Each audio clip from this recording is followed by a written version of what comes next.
Hi guys, welcome back to the channel. I hope you guys are doing good today. Today I will be discussing American financial terms, but translating them into the South African financial context.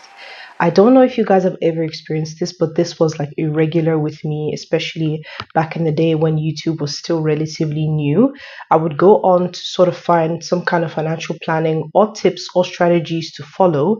I would find them, but the issue is a lot of the people who were relaying this to me were from a first world country, so specifically America. So these terminologies, they used a lot of different terminologies, and I remember thinking, okay, the content is great, but I wish I knew how to translate that into the South African context. What does a high yield savings account mean? What does a I don't know, XYZ means. So I thought that would actually be something that would be of value, and I wanted to bring that to you guys today. Now, full disclaimer, these ideas actually came from some subscribers of mine. We were having a conversation and they suggested that, hey, this content is out there, and I've seen so many American financial influencers that I enjoy watching. I would love to know what they mean, but what they mean in the South African context. So that is what I'll be doing for you guys today. I hope you guys enjoy it. I really enjoyed researching and sort of prepping for the video. Yeah, I'm very keen to share with you guys. So if you are keen as well, please stay on and watch ahead. I have my laptop here. She will be helping me. Now, the first American financial term I heard a lot was IRA, which stands for Individual Retirement Account. This can be defined as a personal account that allows individuals to save for retirement with tax advantages. When we talk about IRAs, well, when Americans talk about IRAs, there's almost two kinds, traditional IRA and a Roth IRA.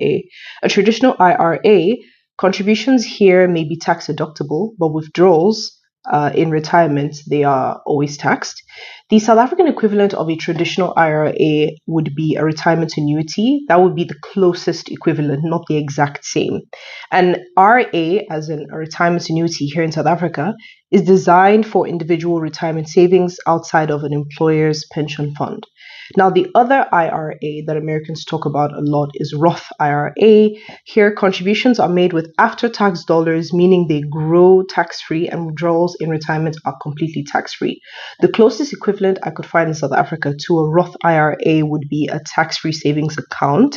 Like a Roth IRA, contributions to a tax free savings account is usually made with after tax dollars. So sorry, I said dollars, after tax rands. The rands that hit your bank account after SARS has taken their cut. A tax free savings account has an annual and lifetime limit, whereas with Roth IRAs, they don't have lifetime limits, but they do have earned income limits, which is ultimately an annual contribution limit. Next term I hear a lot of American content creators using a lot is 401k. This is a company sponsored retirement account in which employers can contribute a percentage of their income. In South Africa, the closest equivalent to a 401k is either a pension fund or provident fund, as both are work based retirement accounts where both you and your employer can typically contribute. Obviously, there are different rules governing a 401k as it's foreign and it's in America, different rules as well, also governing a provident fund and a pension fund here in South Africa. But ultimately, all these funds, they're all linked to your employment. So should you move, if you should get a new job, you would have to move these funds to your next employer. Another term I hear them using a lot is employer match. And this is basically a scenario where an employer matches a portion of an employee's contributions to their 401k in America.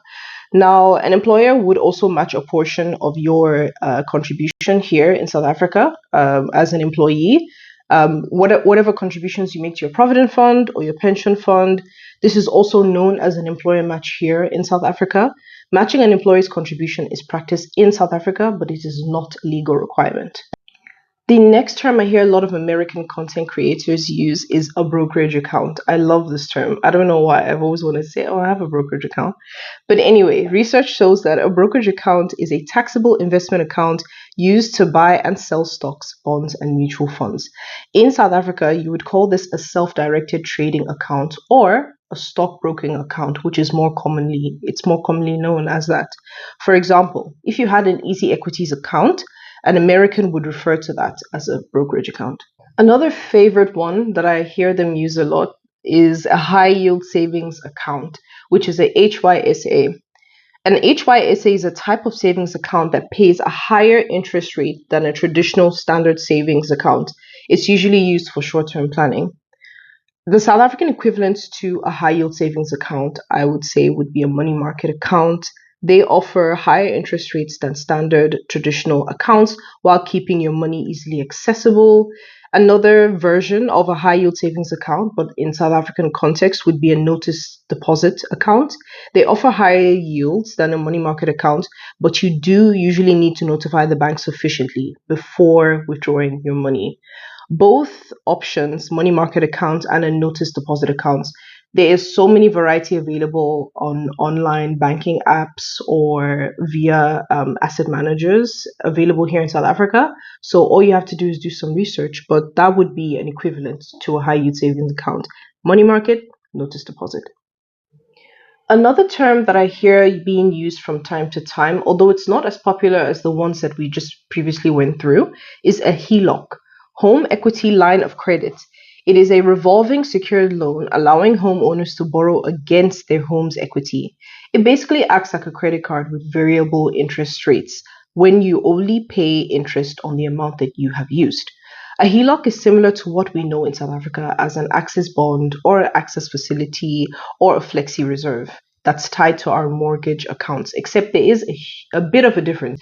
With a HELOC, it allows you to borrow against the equity created by the home's increased market value, even if you haven't paid extra into the loan. But with an access bond here in South Africa, you have access to the surplus funds paid above and beyond your mandatory monthly installments. And our very last term for today is the NYSE, more commonly known as the New York Stock Exchange. The New York Stock Exchange is found in America. It is the world's largest equity based stock exchange located on Wall Street in New York City. For us in South Africa, we have the JSE and the CTSE. The JSE obviously standing for the Johannesburg Stock Exchange and the CTSE standing for the Cape Town Stock Exchange. Although it's important to note that the JSE is incredibly larger than the CTSE, with the NYSE being incredibly larger than the JSE. Yes, and that is the end. That's a wrap, as the Americans would say. But that's also said like that around the world, I think. Anyway, thank you so much for watching this video. I hope you guys enjoyed it. I really enjoyed researching about it, finding out more and bringing it to you guys. So I hope it brought value to you guys. It brought a lot of value to me, actually, just researching and finding out these things, and sort of like, it's like a puzzle. It's like a puzzle, and I really enjoyed it. Thank you so much for watching. Please like and share. There are other people who need to also know as well, and I would really appreciate it. If you did enjoy it, please consider subscribing as well. Have a lovely weekend, and I'll catch you in the next one.